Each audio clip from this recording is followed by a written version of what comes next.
Welcome to the 7 days, and thank you so much for being here.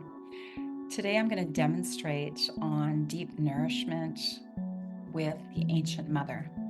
And if I'm talking about the ancient mother, the first thing that comes to mind is the foraging of food and how ancient that is, and how so many of us have forgotten that practice of being able to go to the earth, give an offering, a thank you for the gifts Mother Earth provides for us, the ancient mother that has been providing gifts for us as long as we have been here, and then receiving the gifts with abundance and gratitude, abundance and gratitude, abundance and gratitude.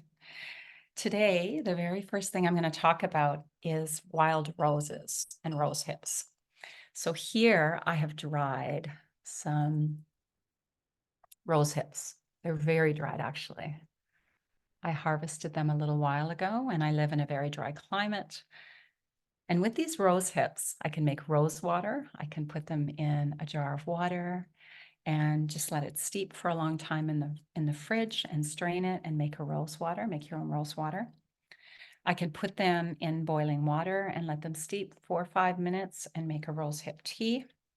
I can infuse them in oil, a little bit of coconut oil, and bring the oil to a boiling temperature in a pan, maybe 3 tablespoons with 10 rose hips, and let it steep on the counter for about a month, and you have a really nice rose oil. We also harvest a few of the gorgeous petals of the wild rose and eat them. My granddaughter loves it. I show her how it looks like a heart, and put them in the salad.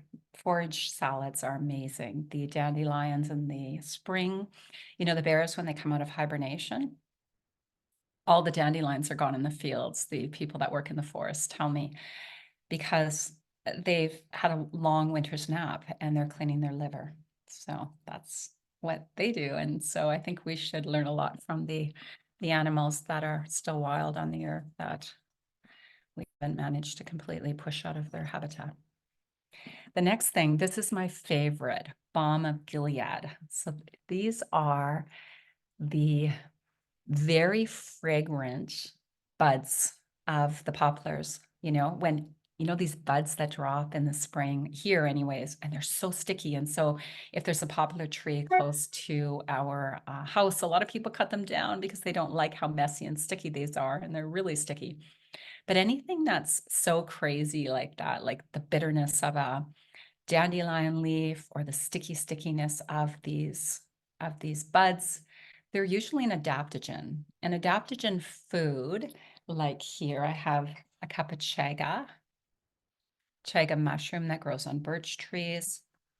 And this is some chaga that I had been boiling for quite a while. It's a very, very dark fungi that grows on birch trees.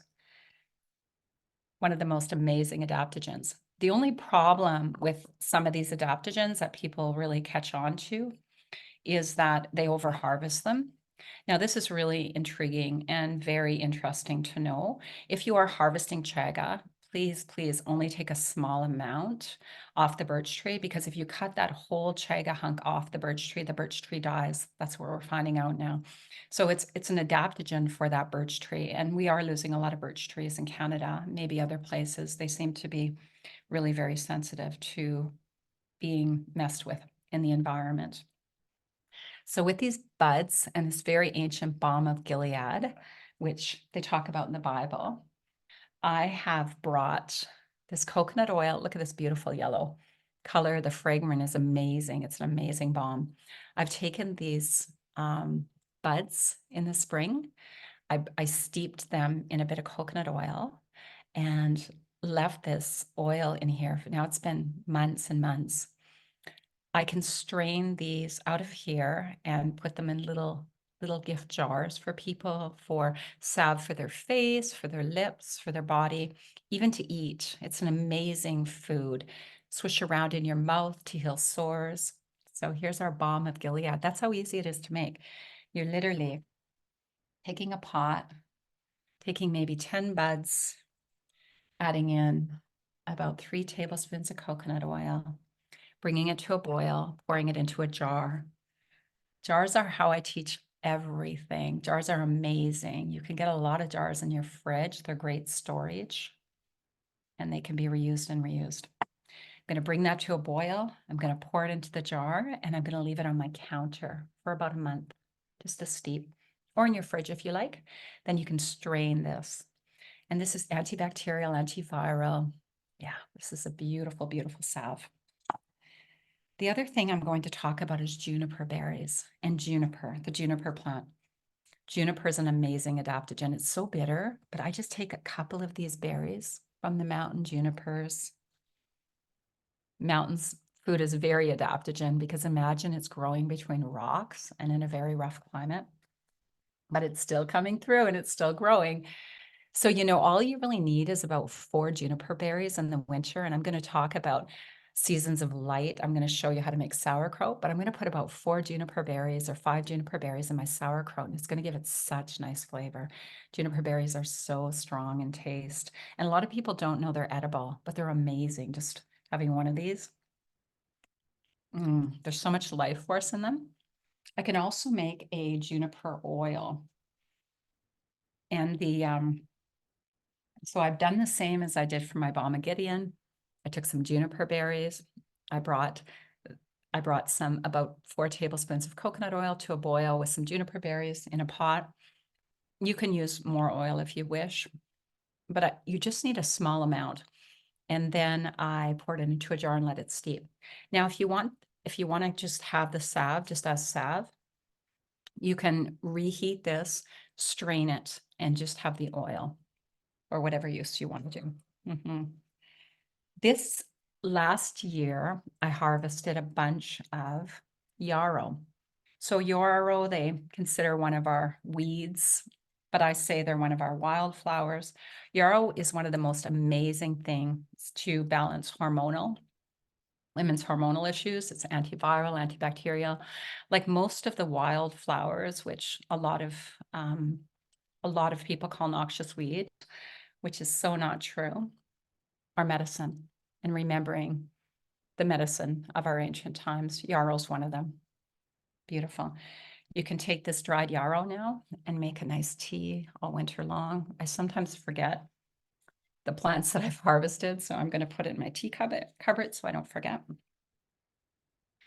Here's some really ancient sage that a friend gave me that she harvested and brought back. There's some people in my community that are saving some of the wild fields that are all being plowed down and turned into condos. And they're saving the wild heirloom plants of that region. And this is one of the sages that used to grow in Alberta. You don't see it abundant anymore, but it's beautiful for making sage teas. You can use it for smudging and clearing the energy out of a room. You really bundle up nice. It's quite dry in Canada, so in northern Canada where I live, so we don't have to use any dehydrators for that. We just put it out in the elements. The other thing I would like to talk about today is hemp.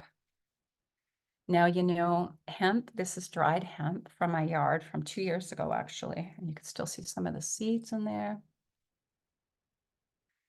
Hemp was one of the oldest foods, and hemp basically got banned and it got put into the cannabis dangerous plants because they were trying to say it was harmful, it was harmful for our brain. But there's a difference between hemp and cannabis that has THC. Hemp has no THC, and it's one of the most ancient plants for clothing, and every part of the hemp is so resilient and so strong. My friend has a hemp farm, and he said he doesn't have to do anything with it. It takes care of itself. And the second year that he planted the hemp, all the birds came back to his land. It was so amazing. They loved the hemp. So the stalk is so strong that it's used for fiber. It used to be used for fiber. The leaves can be used for all kinds of balms, or they can be dried and used into smoothies. The seeds can be used to make hemp hearts. I have hemp hearts here. I use them almost daily. And actually, hemp hearts are the most absorbable omega-3 oils. So I had a client not very long ago who had all these little bumps on her arms, and I said, what is going on here? And she said, the doctor said I have chicken skin and put me on steroids and said there's nothing else I can do. But what it was is a severe omega-3 deficiency. She got on lots of hemp hearts and flax. They say that in countries where flax grows, the people are more healthy. Very absorbable, antibacterial, antiviral, and omega-3s that are so digestible. No fish oil, people. The oceans, we need to leave the oceans alone. And yeah, let's just return to plants as medicine. The other thing I would just like to show you here is I have some lemon balm that I've dried and put into a jar. Lemon balm's an amazing herb to grow in the summer, and it's easy to have herb pots inside. I live in a cold climate where it's winter year round, but the neat thing about growing herbs, these are herbs I bought, but I normally have an herb pot going most of the winter. I have some basil and some dill. I'm going to make some overnight dill pickles for my granddaughter, just cucumbers cut up in a jar with lots of dill, and 1/3 apple cider vinegar, 2/3 water, a little bit of salt, and they're ready the next day. Nice apple cider vinegar cucumber. The one thing about cooking with fresh herbs in the winter is it always makes you feel grounded to the earth. When we're eating just all cooked food, root food's amazing in the winter, but adding fresh herbs, that maybe the sprouts that you grew, we'll talk about that in the seasons of light. And I think I'm complete in sharing with you today on forage food. There's so much more I can offer you. The one thing that I haven't harvested yet is we have these cattail gardens, I call them, in my area. And I hear that the brand new shoots of a cattail taste like asparagus in the spring when they're shooting up. Remember to give offerings back to the earth, and maybe just a deep thank you. You may bring out some water and water your herbs or your wild food. But bring an offering to the earth when you harvest. Thank you so much for being here, and thank you for dancing with our ancient mother. Blessings.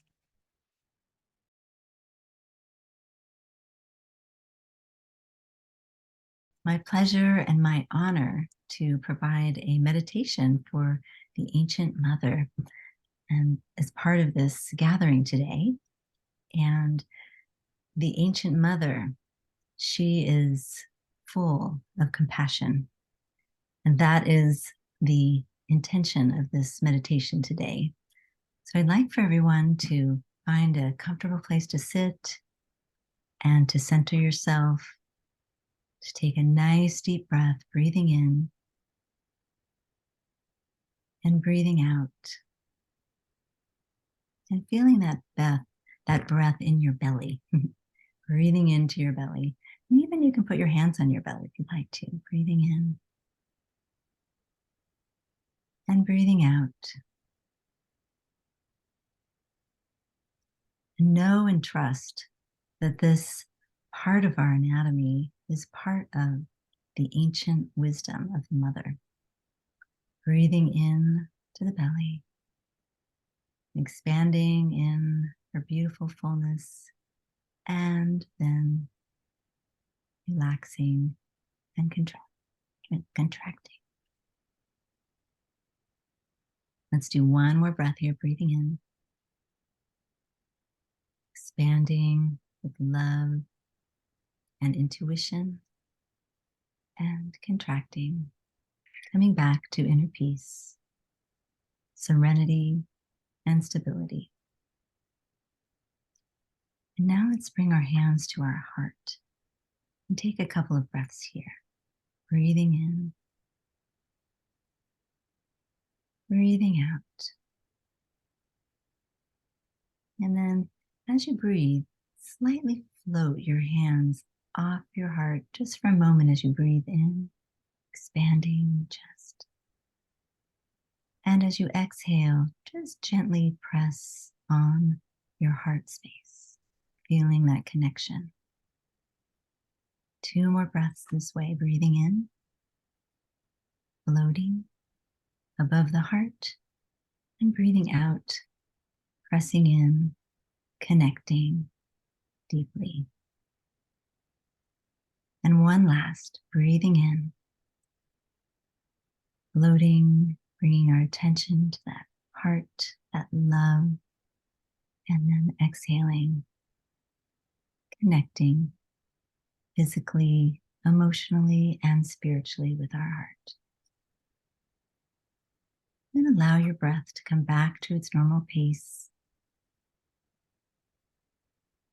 And see if you can imagine this very vulnerable part of our being that lives in our heart.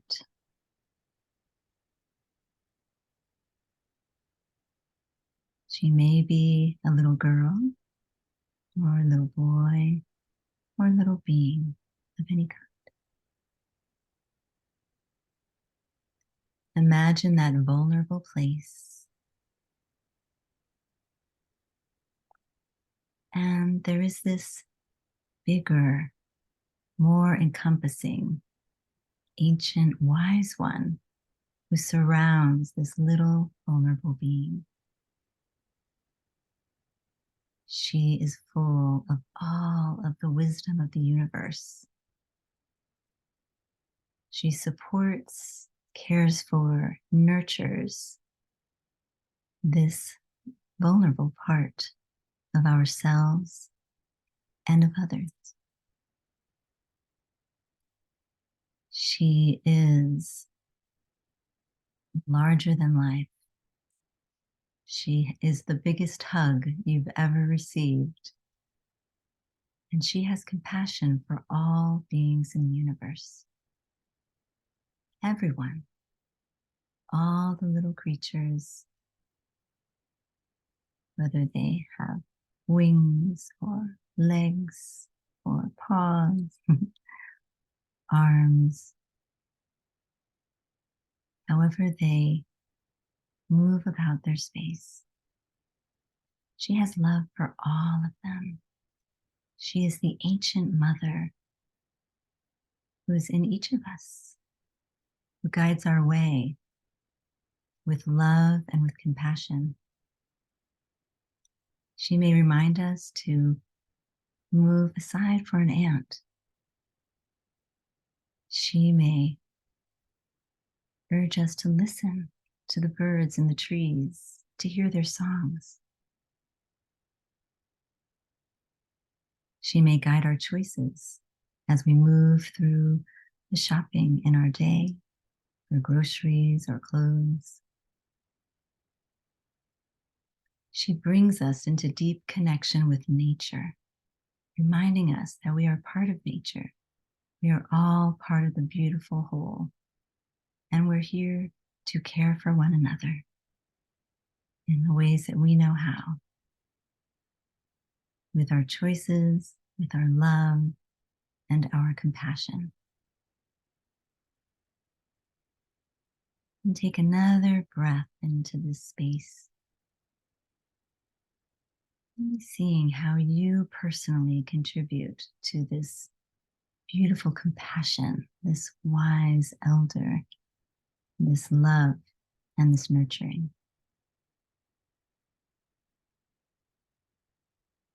And thank yourself for participating in this universal love through our thoughts, through our actions. Take a nice deep breath in and out of our heart, and allow one of your hands to slide down towards your belly. So now we have a hand on our heart and a hand on our belly. And we're going to take a deep breath into both, breathing in and breathing out, and feeling the connection between both of these important parts of our being. And know that they work together to create our sense of wholeness, our compassion and our love, with our intuition and our physical being, our connection to the heavens and our connection to the earth. Breathing in and breathing out this ancient wisdom from the grandmothers that resides in each of us in every moment. And all we need to do is call upon her at any time to help us to make decisions in our lives and in the lives of others. Know and trust that this ancient wisdom is within you. It's within each of us to guide our way toward compassion and to love for ourselves, for our families, for our communities, and for our animal neighbors, for we are all one around this world, this beautiful globe. Breathing in and breathing out, and just seeing this love emanating from our bodies and connecting with that one love, connecting with the earth, and knowing that we all can receive the guidance we need from that source. And take another deep breath and allow the hand that's on your heart to descend towards the other, and allow both hands to rest in your lap. From here, we'll take 3 deep breaths, breathing in and breathing out. And one more, breathing in together and breathing out. For our last breath, let's dedicate it to the animals, the animal beings, and to nature. Breathing in and breathing out. Thank you so much for joining in this meditation today with the Ancient Mother who resides within each of us. May she guide your way.